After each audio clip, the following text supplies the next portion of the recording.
Assalamu alaikum wa rahmatullahi ta'ala wa barakatuh. Bonjour tout le monde, j'espère que vous allez très très bien. Bienvenue dans une nouvelle vidéo de grammaire où nous allons travailler le groupe nominal sujet. Alors quand on dit groupe nominal sujet, on pense aussi au groupe verbal, au verbe. Parce que le sujet, c'est le mot ou le groupe de mots qui représente la personne ou l'animal ou la chose qui fait l'action. Si je dis par exemple Ali boit une limonade, Ali c'est le groupe nominal sujet et boit une limonade c'est le groupe verbal. Alors, je répète, on appelle le sujet, c'est le mot ou le groupe de mots qui représente la personne ou l'animal ou la chose qui fait l'action. Donc, passons à quelques phrases pour montrer ça. Alors, si c'est cette personne qui va faire une action, je vais dire par exemple, elle lave le linge. Là, j'ai une phrase où il y a un groupe nominal sujet et un groupe verbal. On a dit que le sujet, c'est le mot qui représente la personne ou l'animal ou la chose qui fait l'action. Qui est-ce qui fait l'action de laver le linge? C'est elle. Donc le groupe nominal sujet ici, c'est elle. Majda lave le linge. Qui est-ce qui fait l'action de laver le linge? C'est Majda. La fille lave le linge. Qui est-ce qui fait l'action de laver le linge ici? C'est la fille.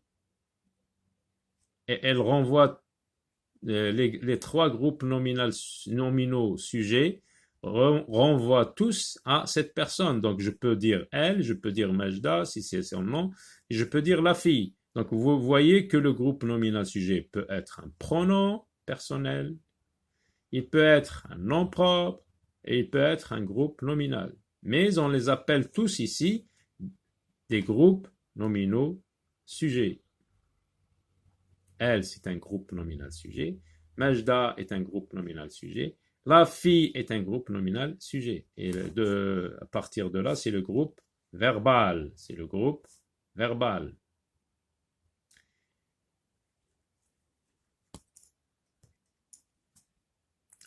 Où se trouve le groupe nominal sujet dans cette phrase? Où? Sa place dans la phrase. Donc, il se trouve devant le verbe. Le verbe, il est là. Donc, le groupe nominal sujet se trouve devant le verbe. Mais il peut, dans toutes ces phrases, le groupe nominal sujet se trouve devant le verbe. Mais il peut se trouver après le verbe. Regardez, sur la mousse du sous-bois coule une source minuscule. Sur la mousse du sous-bois coule, c'est le verbe couler. Qu'est-ce qui coule? Une source minuscule. Une source minuscule, c'est un groupe nominal sujet, et comme vous le voyez, il se trouve après le verbe. Alors, passons à la rubrique je retiens. Le groupe nominal sujet, qu'on peut écrire comme ça, en abréviation. G, c'est la première lettre du mot groupe. N, nominal. S, sujet. Alors, le groupe nominal sujet se trouve habituellement devant le verbe, comme dans cet exemple. La voiture repart. Repart, c'est le verbe, donc le groupe nominal sujet se trouve avant. Ou bien devant le verbe. Mais il peut se trouver après le verbe, comme dans cette phrase. On l'a perdu, se lamente l'or. Qui est-ce qui se lamente? C'est l'or qui se lamente. Donc l'or, c'est le groupe nominal sujet, et il se trouve après le verbe. Donc attention, le groupe nominal sujet peut se trouver devant le verbe, mais il peut se trouver aussi après le verbe. Alors, pour savoir si un groupe nominal est sujet, là, on l'a vu déjà dans une autre leçon. Alors on pose la question qui est-ce qui ou qu'est-ce qui. Alors regardez la différence entre les deux questions. Le i là, on peut dire qui est-ce qui pour les personnes et qu'est-ce qui pour les animaux et les objets. Marc roule. Marc ici, c'est lui qui fait l'action de rouler, donc c'est le groupe nominal sujet. Alors pour savoir quelle est la question qu'on pose, eh bien c'est une personne, on pose la question qui est-ce qui? Qui est-ce qui roule? C'est Marc qui roule. La voiture, c'est un objet, elle roule, donc c'est elle qui fait l'action.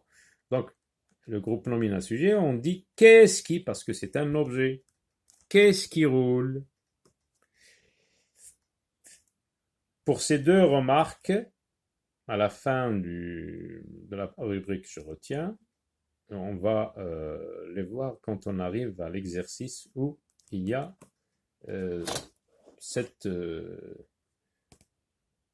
ces deux détails. Passons aux exercices. Entoure les verbes et souligne leur sujet. Entoure les verbes. On va commencer par entourer les verbes.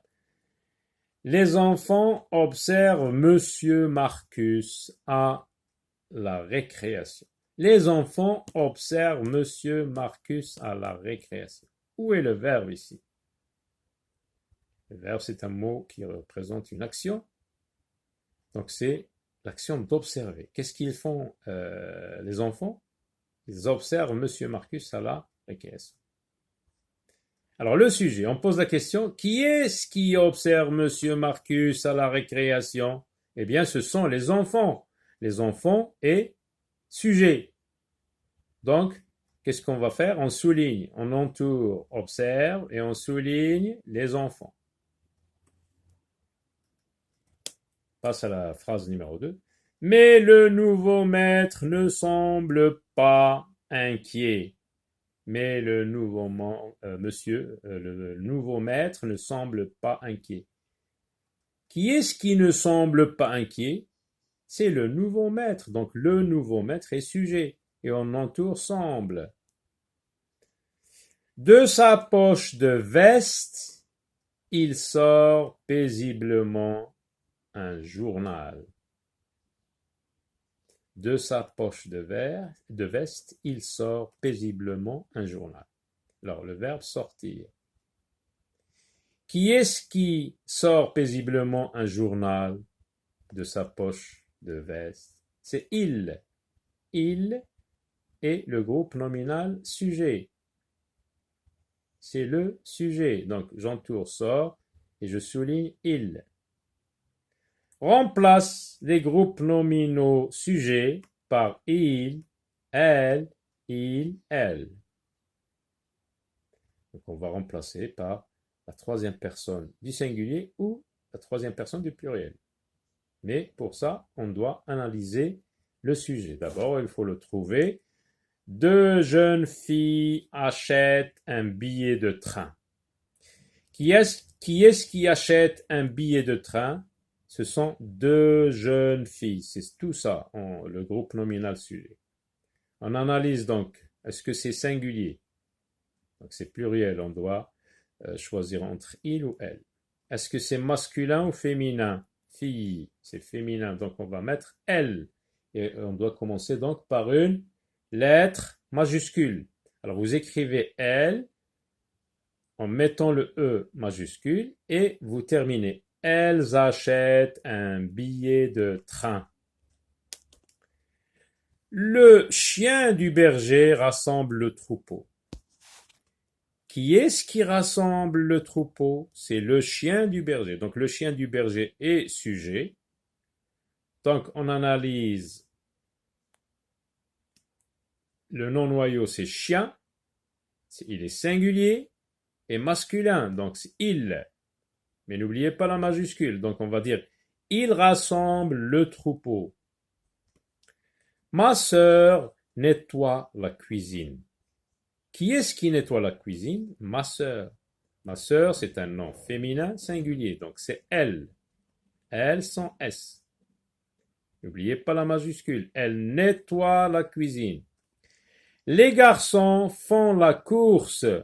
Les garçons, c'est masculin pluriel. Donc c'est il avec S. Donc on va dire ils font la course.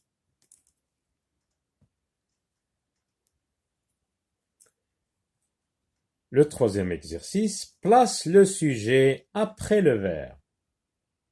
Alors, on a vu que le verbe peut se placer, le sujet peut se placer après le verbe. Alors, sur la mousse du sous-bois, une source minuscule coule. Place le sujet après le verbe. Alors, on va chercher le sujet. Qui est-ce qui coule sur la mousse du sous-bois? Eh bien, une source minuscule. Une source minuscule est sujet. On va la placer après le verbe. Où est le verbe? C'est couler. Donc, on va dire sur la mousse du sous-bois coule une source minuscule. La deuxième phrase. Dans la nuit, le cri de la chouette retentit. Alors, dans la nuit, c'est un complément circonstanciel de temps. Le cri de la chouette retentit. Retentit, c'est le verbe. Et qui est-ce qui retentit? C'est le cri de la chouette. Donc, on va dire, dans la nuit, retentit le cri de la chouette. Comme vous le voyez, à chaque fois, il y a un groupe de mots au début de la phrase qui nous renseigne sur les circonstances. Ce sont des compléments circonstanciels. Donc, sur la mousse du sous-bois, donc c'est un CCL. Et là, à l'horizon, c'est aussi un CCL. À l'horizon, un arc-en-ciel se forme. Se former, c'est le verbe. Qu'est-ce qui se forme? C'est un arc-en-ciel. Donc, on va dire à l'horizon se forme un arc-en-ciel. Sur une haute branche, voici un autre CCL, l'écureuil se balance. Le verbe se balancer. Action. Donc, qui est-ce qui fait cette action? C'est l'écureuil, le groupe nominal sujet. Donc, on va le mettre après le verbe. On va dire sur une haute branche, virgule, se balance l'écureuil. Passons à l'exercice numéro 4. Entoure les verbes et relie-les au sujet qui leur est commun. Donc, un seul verbe, comme nous avons vu ici, et plusieurs sujets. Un verbe peut avoir plusieurs sujets. Regardez.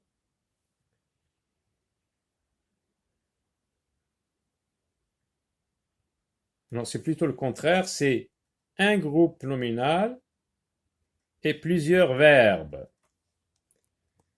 Le bébé gigote, ouvre la bouche, crie à perdre haleine. Alors, qui est-ce qui gigote? Qui est-ce qui gigote? On pose la question avec qui parce que c'est une personne. C'est le bébé. Qui est-ce qui ouvre la bouche? C'est le bébé. Qui est-ce qui crie à perdre haleine? C'est le bébé.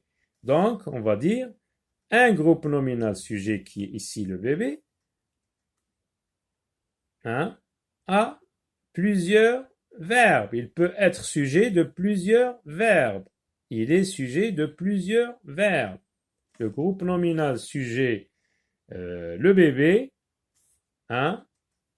est sujet de plusieurs verbes. Donc, qu'est-ce qu'on fait? On entoure les verbes. Ouvre, gigote, crie, et on les relie avec des flèches. Qui? C'est le bébé. C'est le bébé. C'est le bébé. Donc, voilà. Le soir venu, Pierre s'asseyait sur un tronc d'arbre, contemplait la forêt silencieuse et parfois poussait un soupir.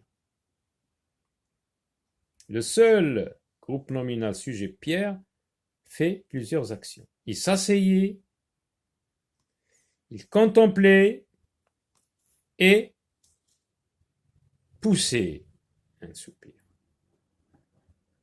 Donc, qu'est-ce qu'on fait? On entoure donc les verbes. S'asseyer, contempler et pousser, mais à chaque fois, on les relie à Pierre. Qui est-ce qui fait ces actions? C'est Pierre. Le vieux chien se gratte l'oreille, regarde ses interlocuteurs, puis répond d'une voix hésitante. Donc, le groupe nominal sujet, le vieux chien, qu'est-ce qu'il fait comme action? Se gratte, regarde et répond. Donc, on relie ces trois verbes qu'on entoure au vieux chien, le vieux chien. Entoure le verbe et relie-le à ses divers sujets. Donc, un seul verbe, plusieurs sujets. C'est ça la remarque. Un verbe peut avoir plusieurs sujets. On va voir ça. Un drap, quelques chemises et un grand nombre de chaussures séchées en plein air sur un fil. Le verbe, c'est sécher. Qu'est-ce qui séchait? Ce sont un drap, quelques chemises et un grand nombre de chaussettes. Donc, plusieurs sujets, un seul verbe. Au cœur de la forêt poussaient des girofles, des cèpes et des champignons blancs. Le verbe, c'est pousser. Qu'est-ce qui poussait? Plusieurs sujets. Des girolles, des cèpes et des champignons blancs. À très bientôt.